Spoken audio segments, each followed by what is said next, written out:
I love and appreciate many of the men and women on the police department who I've known for a lot of years, many of whom would be on the front lines protesting and demonstrating right now for fairness and equity and justice, but for their profession and their job.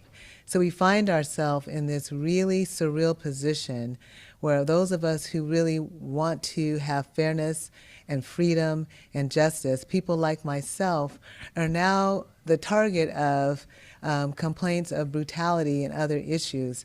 It's pretty surreal, particularly when all we want to do is make sure that we are protecting people's First Amendment rights to free speech, that we're doing the great work and the great efforts that we've been sworn to do for the city of Seattle.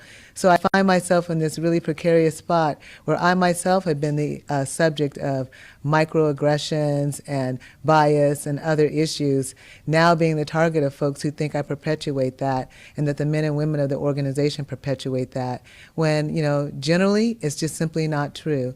So it's a really interesting and odd place to be as a police chief in this predicament, but I can assure you that we're going to continue on our mission to keep everybody in this city safe and to do so fairly and justly and with the level of equity that I've been committed to ever since I joined the police department 28 years ago.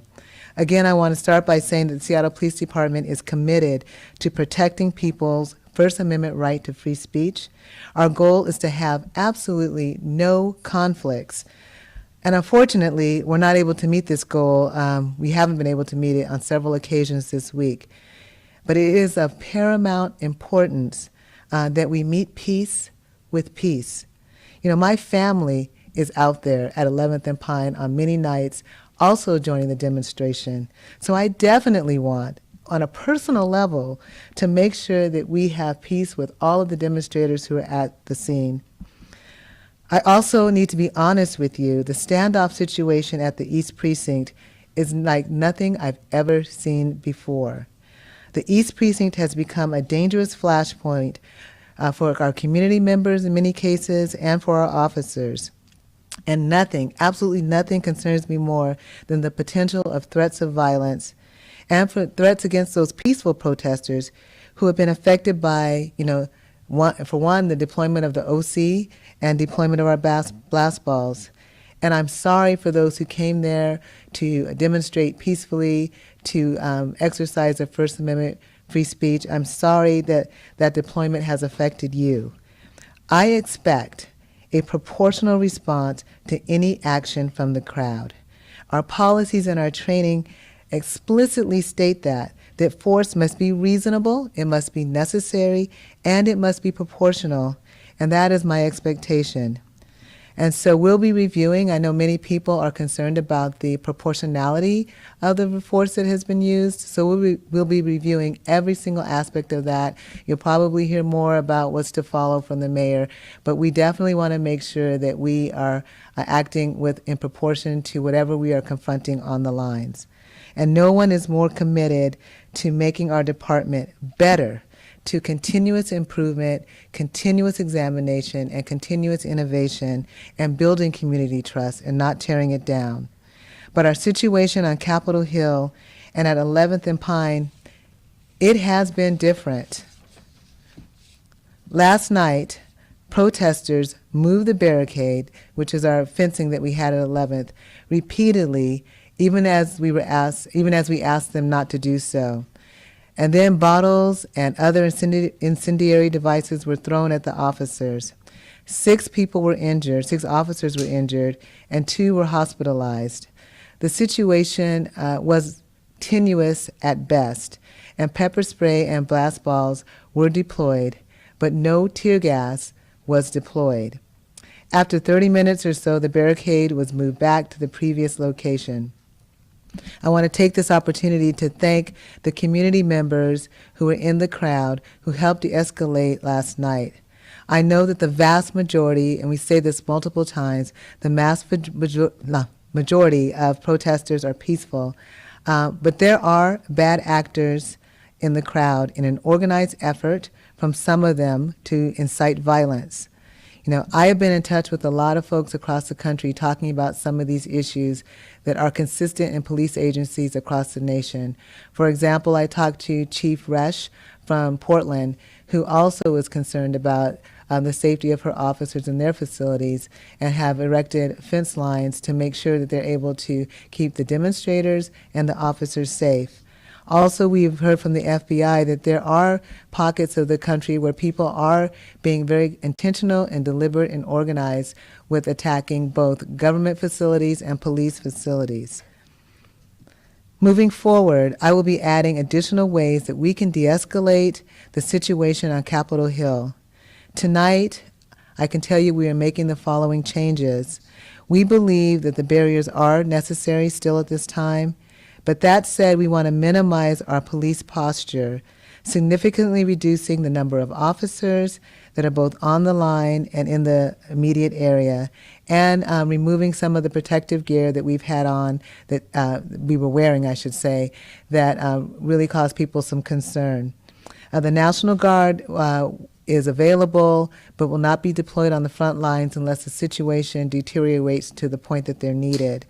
And in the future, we're going to try to work with community members to deploy de-escalation teams to work with protesters and demonstrators to ensure the safety of the people who are involved and that there's communication between the participants and helping to manage the crowd and the expectations. Last night, we had members of the community, like Omari Salisbury, working to de-escalate negative actions on the front lines. And I want to thank him and all the community members who participated. And I want to give you my sincere and honest promise that we are going to do everything that we can to make sure that everybody is safe. We're going to make sure that our reactions to what we're experiencing are proportional so that they're not questioned by others who are there to demonstrate peacefully.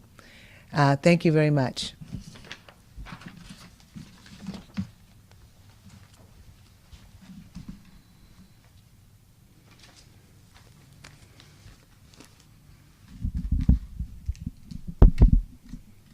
Thank you, Chief, and thank you, and good evening, everyone. Thank you for joining us. I also want to remember that we are here not just because of the murder of George Floyd, but because of the light it has shown once again on the generational impacts of systemic racism. While we are witnessing, sharing, and experiencing more pain than any time I can remember, there's also reason to hope. People are rising in cities across our nation to speak out, to protest, to demand change. Today, We Want to Live, a march in Othello for Black Lives, saw thousands of people march to end violence and systemic racism. Thousands are still there now, building community, peacefully protesting, and calling for an end to police violence and the systemic structures that perpetuate it. I am grateful for all those who peacefully marched and protested in Othello and throughout our city, today and every day. By the thousands, we have seen people march in almost every part of town. This has been an incredibly painful week for our city and our country, in a painful period of time in a really terrible year. Yet, it is one that is shining the light yet again on racism and injustice that has haunted our past and continues to haunt our present. It is a moment that summons all of us, including me, to do more and to do better. Pain and anguish have brought out thousands of our neighbors to protest and demand action. They must be heard. We must act, and we are. This last week, I've had many conversations with members of the Black community and other communities of color about how we go forward as a city. The Black community wants its voice centered. While painful these discussions have been because of the trauma and impacts of systemic racism are both immediate and generations deep, I have very much appreciated those conversations and their willingness to have them. I believe we truly can, as one person said to me, build true, lasting, generational justice and change. Today, I was honored to join a number of African American leaders, Executive Constantine and Seattle-King County Public Health Director Patty Hayes, to see how we can address systemic racism as a public health crisis that affects every aspect of a Black American's life. A brilliant doctor on the call noted that the Black community is experiencing two pandemics, COVID-19 and generations of racism. We need to bring the same intensity and make the same commitment to cure the illnesses of racism that we have brought to COVID-19. Tonight, I want to talk about some of the concrete steps we are taking as a result of those conversations we have had. And I have pledged to continue that dialogue and lead the city as a partner in generational change. But first, I also want to briefly address what has happened on Capitol Hill this week, and particularly last night. I know that Chief Best addressed this earlier today, and those topics will say more on the tactics and the operation at East Precinct as the night continues. But I again want to thank Chief Best for her leadership through this unprecedented time. What she and officers do for our city is remarkable, but she also knows she will admit faults, take actions, and continuously improve her police department.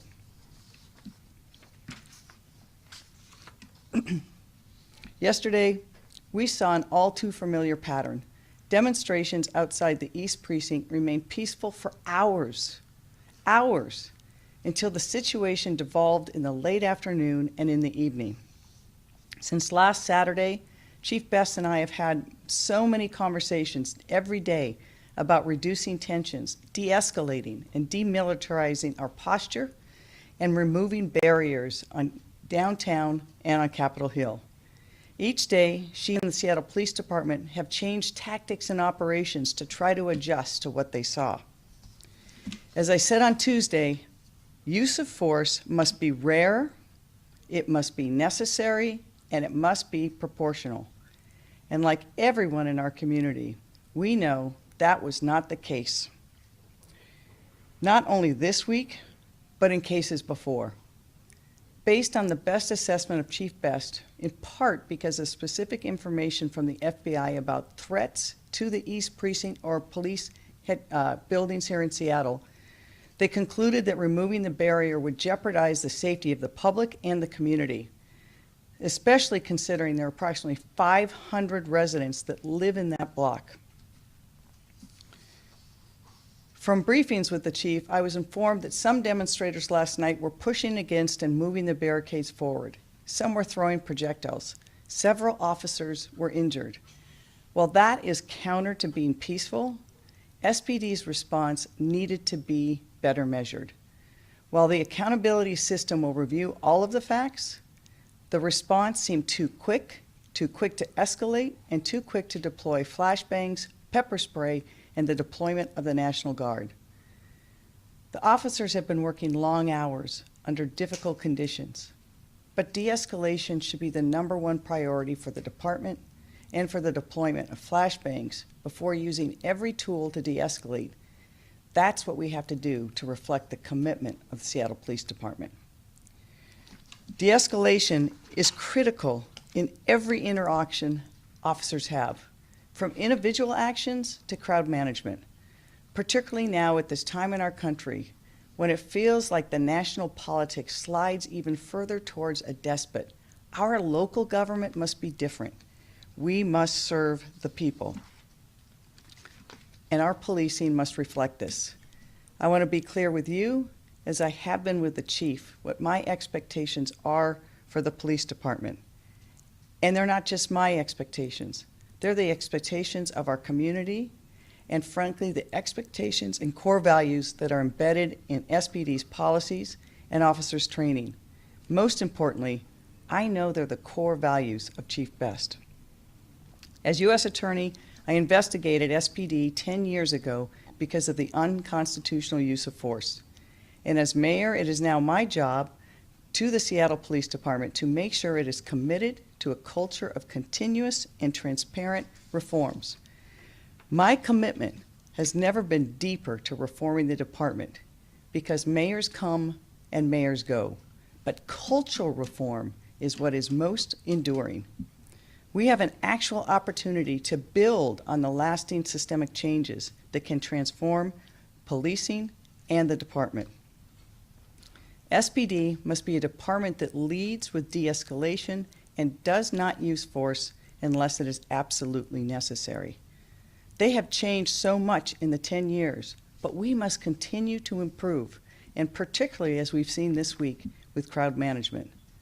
A critical component for our accountability system at SPD is our OPA, OIG, and CPC. OPA investigates actions against individual officers, while the Office of Inspector General looks at systems, and the Community Police Commission engages the community in those conversations. These accountability systems can work. This week, OPA, OIG, and CPC expedited the review, and with public health recommended against using tear gas, leading to Chief Best's order on Friday. I also have to be held accountable, and I must hold Chief Best and the department accountable. I know that not every decision I make is always the right one, and my actions need to be scrutinized also. The actions both Chief Best and I have taken have been for the interest of Seattle, but we have to be looking at them honestly. From canceling the curfew, to suspending the use of tear gas, to ending the morning bads, those were the right decisions. We acted in days, but we should have acted sooner. Capitol Hill is a very special place for me. It's where I went when I first came out. It's where I both saw horrendous acts of hate and where the LGBT community carved out a place of safety. I know that safety was shattered for many by the images, sounds, and gas more fitting of a war zone. And for that, I am sorry. To all those who came peacefully and had their constitutional right to protest impacted, I am sorry. To all those who felt their voice and their message drowned out by a small faction of individuals seemingly intent on inciting violence between police and demonstrators, I am sorry. At the city, both Chief Best and I are listening and acting to the tens of thousands of our community members who've taken to the streets to call for a better city and a better country. I do not pretend to have all the answers, but I am so grateful for the opportunity to learn, to grow, and to be held accountable. I also want to thank those in the community who helped de-escalate many of the moments of tension. Chief Best mentioned some of them, and watching them gives me hope. As Chief Best discussed earlier this evening, she is making operational adjustments at the East Precinct. Our city should not look like a military zone, but they also have to respond to the reality on the ground to keep the officers and the public safe and to take the threat in real. We will see things change every night. You can't predict everything, but what you can do is make sure that you have the training to know that your job is not to escalate. Chief Best and I also agreed to reduce the National Guard presence and that the use of riot gear should be curtailed. The help of those on the front line to maintain peace is instrumental to ensuring everyone remains safe. I ask that demonstrators participating, if you observe unsafe behavior, please hold those folks accountable. I've had conversations with a number of people protesting there who felt they weren't safe and their voice couldn't be heard because of other people on their side of the barricade. Our shared goal has to be to keep everyone safe.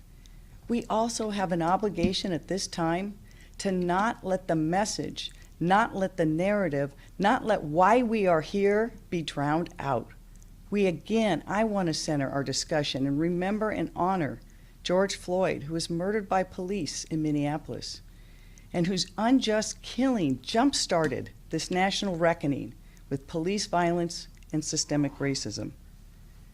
But George Floyd's murder is not the only reason tens of thousands of Seattle residents are taking to the streets each day. Here in Seattle, people are protesting a culture of systemic racism and police actions that exist right in our own backyard. There have been black and brown people killed by police here in Seattle. John T. Williams, Shay Taylor, Charlena Lyles, and so many more. Their lives have been cut short because of an interaction with the police that serve us.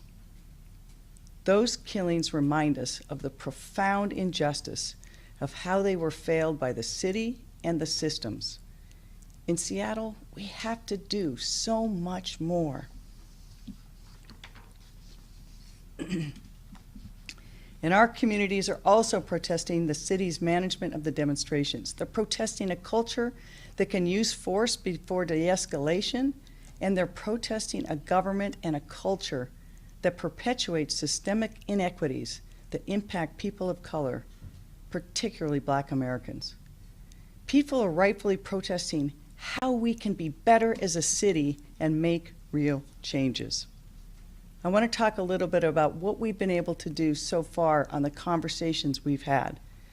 Yesterday, I was fortunate to meet with Black Lives Matter, Seattle and King County, and the Urban League. And over the last several days, I've met with several other community groups, including protest organizers, the Community Police Commission, faith leaders, and others. We've discussed how to move forward and address the systemic inequities in our city. We've agreed on many issues, including short-term and long-term actions the city can take to dismantle inequity and build a better future for Black Americans, Indigenous people, and communities of color. And by doing that, we build a better city for everyone. First, I said, SPD is ready to turn on their body cameras. I believe we can make that step now instead of waiting for final recommendations.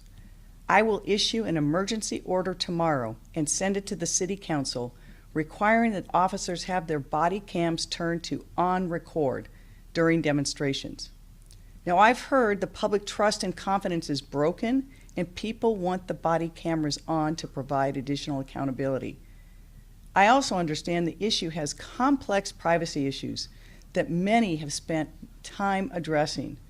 To create a policy that truly lasts and won't be dismantled by a lawsuit, my office is ready to work with the CPC, the City Council, OPA, and experts like the ACLU and the Public Defenders Association to revise policies on the use of body cameras during lawful events like a peace protest. We want to make sure that we have accountability, but we also let people exercise their First Amendment rights without government surveillance. Until they give those recommendations, we'll also work with the City Attorney's Office to protect all data collected from being used improperly. We must find a solution that ensures officers' accountability while not improperly surveying our community. Second, the chief issued a directive to all her officers calling on them to remove their morning band and ensure their badge number was visible to the public. This seems simple, but there's been reports that officers continue to had tape over their badge numbers. That is a violation of policy. It will be investigated by the OPA, and any officer violating the policy will be held accountable.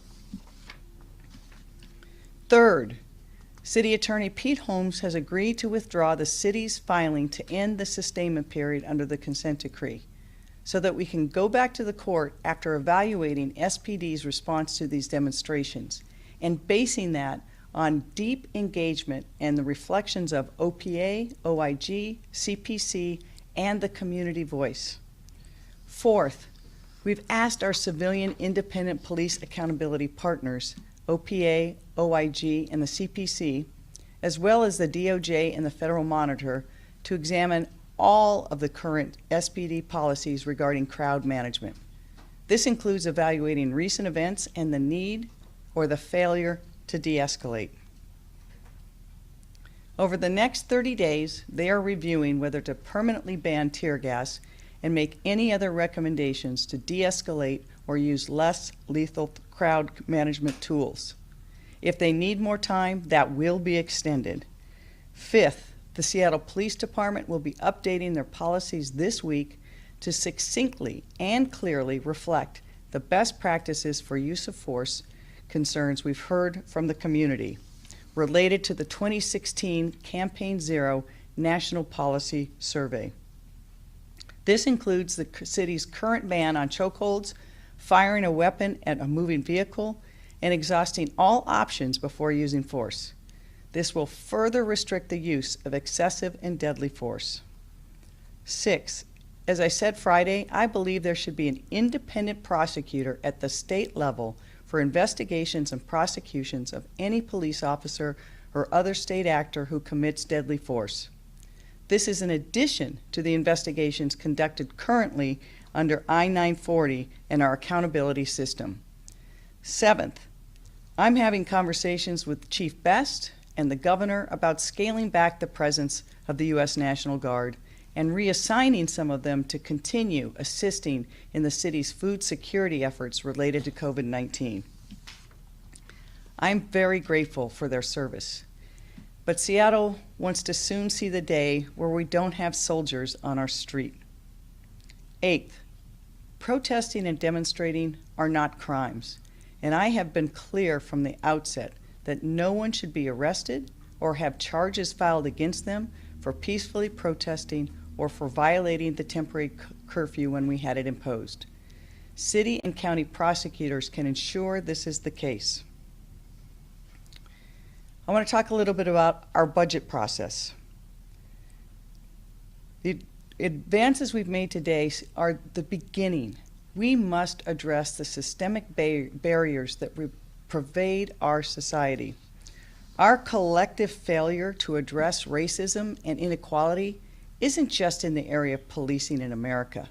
It's in housing and health and education and economic opportunity.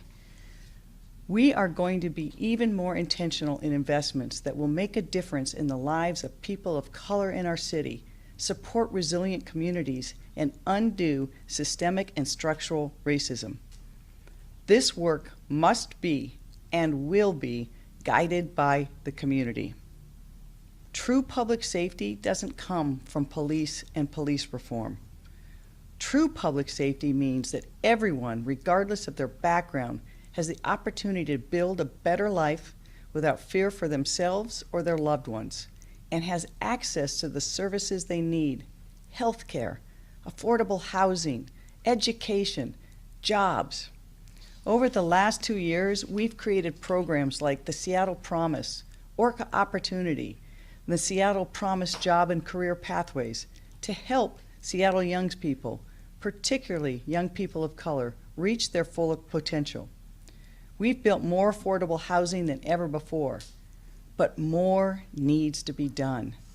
To do that, we need to adjust our priorities in the city of Seattle, and we need to do that with our dollars. There are broad calls to defund the police departments and invest in community. It is reflective of a deep problem that our governmental system has in which systems we invest. The systems that touches the Black community the most is the criminal justice system.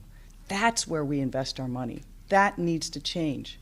We need to examine SPD's budget, and in addition to the partnership with Chief Best and the leaders of the community, really have a community-driven voice in that budgeting. For example, Black Lives Matter Seattle-King County recommended a commission, the creation of a new commission to center Black voices in city decision-making and investments. There are existing city advisory groups, including our Best Council, the African American Community Advisory Council, to the Seattle Police Department, and the Mayor's Council on African American Elders. But I agree, we need to create a new commission crafted by and directed by community that focuses on increasing the health, wealth, safety, and prosperity of our Black residents. We need to change how we think of policing. In so many circumstances, when people call 911, they don't really need someone with a gun to show up. We need to add to programs like our civilian community service officers, our crisis intervention teams, and the Community Policing Bureau. These strategies have been successful in engaging and connecting SPD with community. In the coming weeks, we'll have more to share about how we're going to do the budgeting in this year's SPD budget. But we will start by holding off on planned expenditures in technology, weapons, vehicles, and facilities. We can't continue with spending that was planned under our old police budget until we've developed a plan with community for a new police budget. And during the pandemic, I know we've had to rethink our priorities. So I'll be working with my cabinet, including Chief Best, to determine what will we do for the 2021 budget, which I propose in just 3 months. As part of recent conversations, I've committed to identifying at least $100 million to invest in communities who have been neglected far too long, including new community-based and community-driven programs that invest in Black youth and adults, employment programs, Black-owned businesses, and providing alternatives to arrest and incarceration. What is so abundantly clear is that the way we have structured American society is not working. In 2020, we are not only facing a nationwide reckoning with systemic racism and police violence, but there's a global pandemic that is exposing the vast gaps in our current healthcare system. Climate change continues to be ever present and a growing crisis impacting communities of color disproportionately. The wealth disparity between white and Black Americans continues to widen, and corporations grow wealthier and more powerful while failing to give adequate protections to their workers, putting small, family-owned businesses under.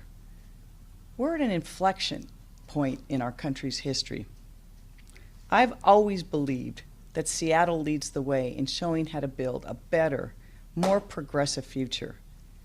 I am committed to ensuring Seattle shows the rest of the country how to make real, lasting investments in communities of color, particularly our Black communities. I know we're up to the task. It won't be easy. It will take all of us together, but I believe we can do it. Thank you very much. Thank you, Mayor, and thank you, Chief. As a reminder to everyone who's joining us on the WebEx portion of the call, I will read in question askers 2 at a time to give you time to prepare. We will start with Kristen Ayers, King 5, followed by Dan Beekman, Seattle Times.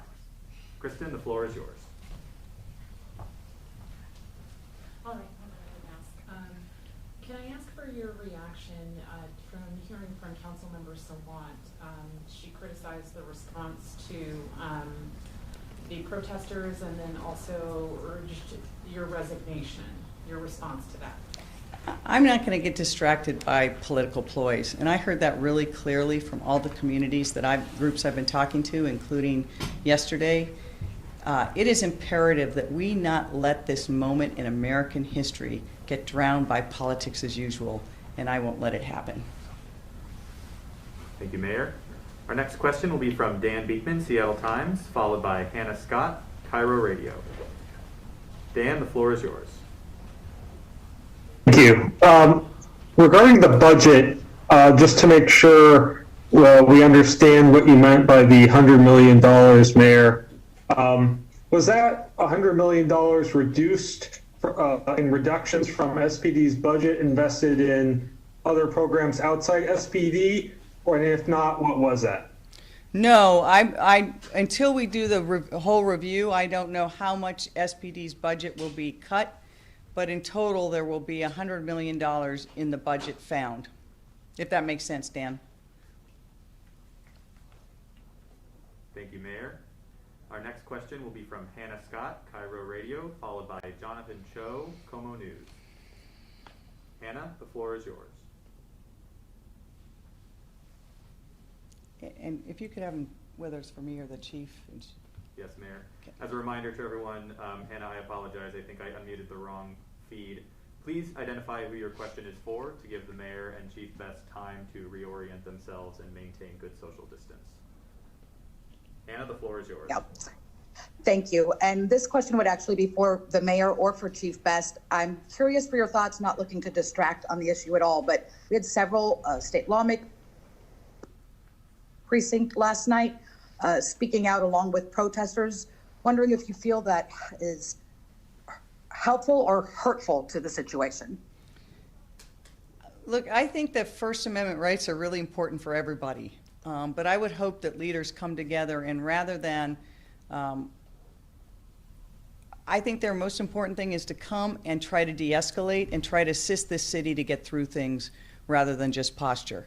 And I've talked to some of those council members. I'm hopeful that we'll be able to work together for concrete actions that will address what we've seen.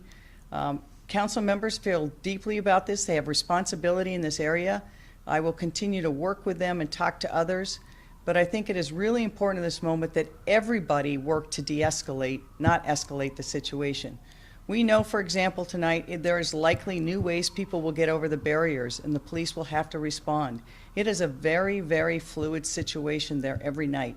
And the chief is trying to make sure that they adjust their tactics as appropriately.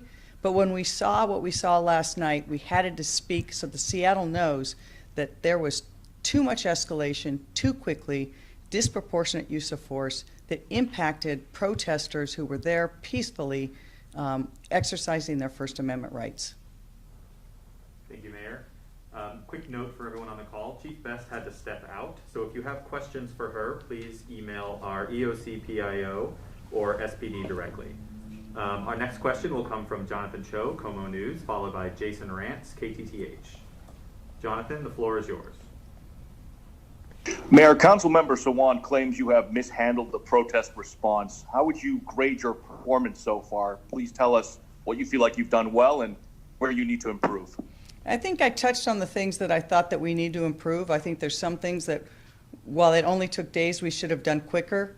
Lifting the curfew, eliminating tear gas, getting the morning badge situation. We will continue to do the best we can. Sometimes we won't get it quite right. But the chief is in the best position to assess what the tactics and operations need to be for the police department. She does that based on the information that her commanders have and based on intelligence they gather. And so far, I believe that I've relied upon the chief to do that. Thank you, Mayor. Our next question will come from Jason Rantz, KTTH, followed by Simone Del Rosario, Q13 News. Jason Rantz, the floor is yours.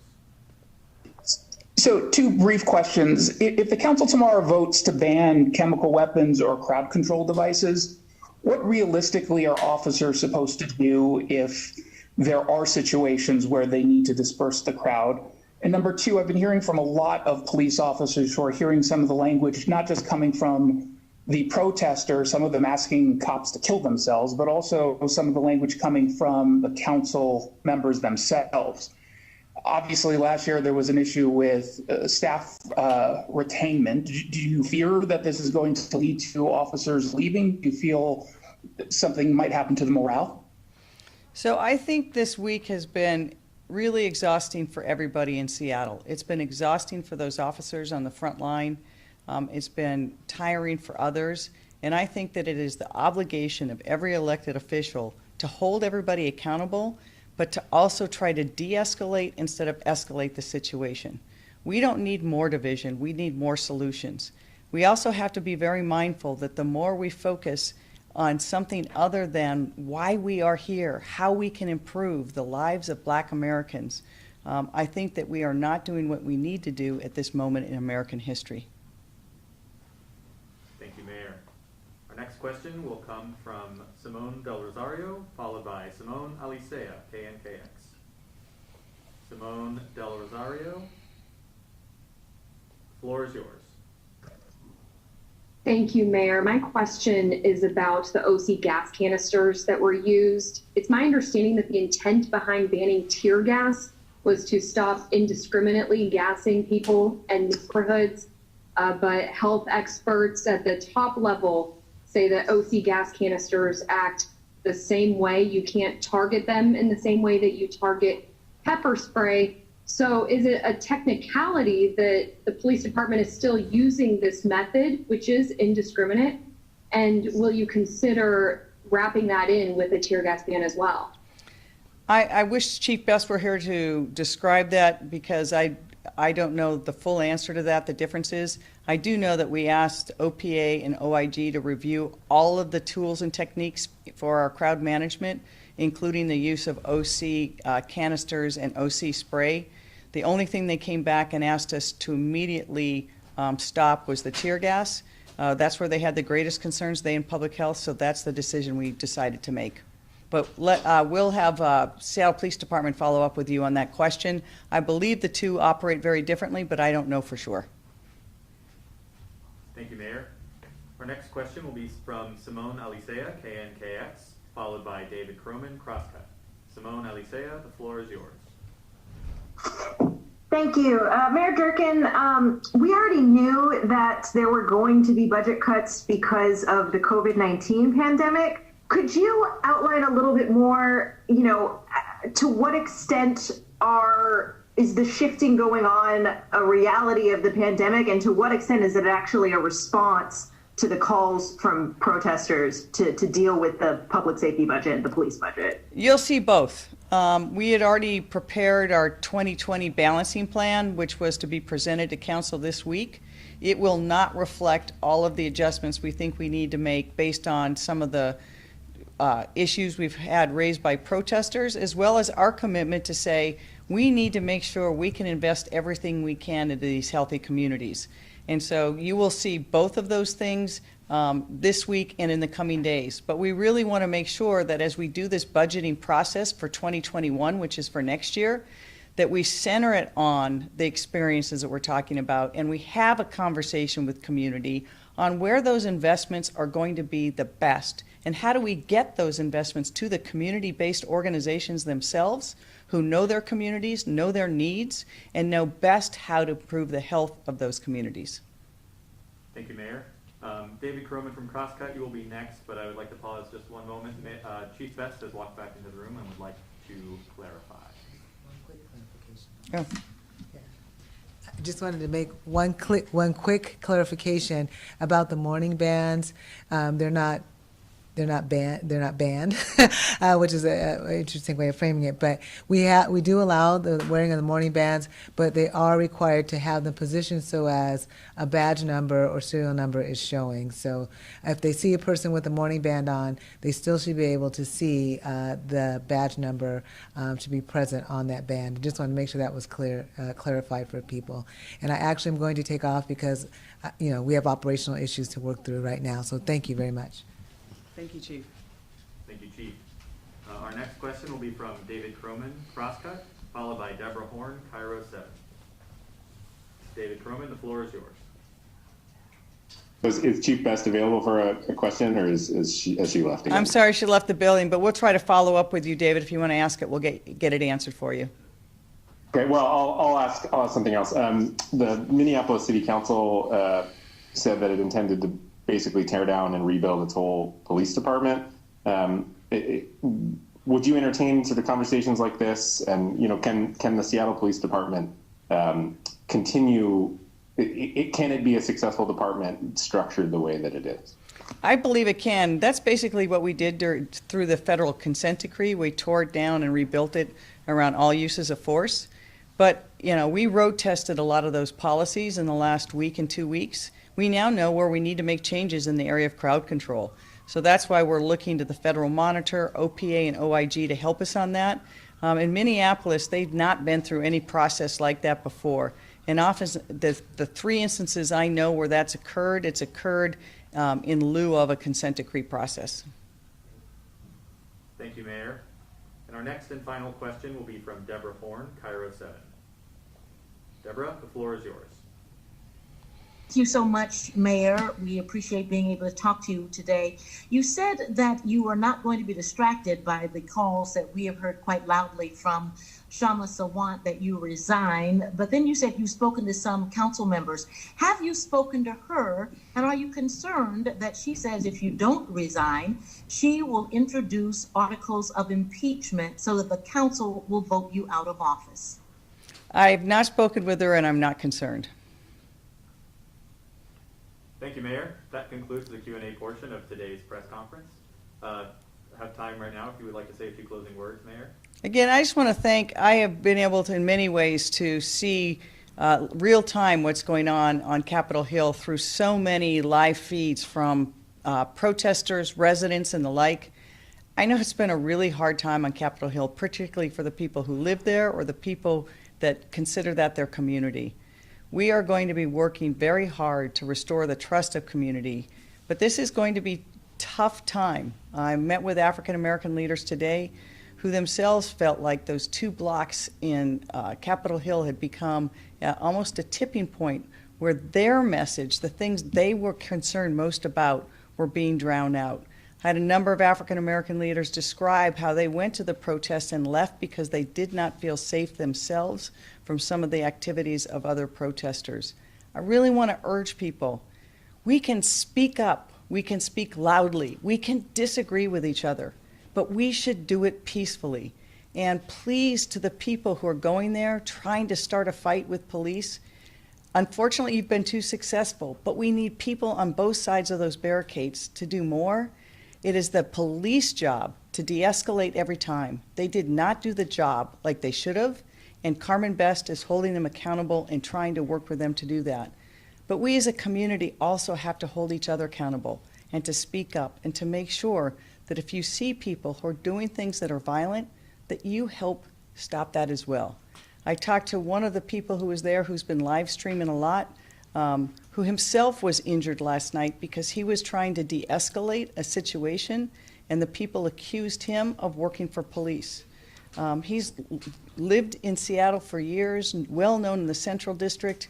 We need to quit that kind of division. You can hold me accountable as mayor, but where we need to go is to get to our best inspired selves, to really work on those issues that need to be addressed. We have a moment in history, and it's up to us to grab it. Thank you very much. Thank you everyone for joining us today, and that concludes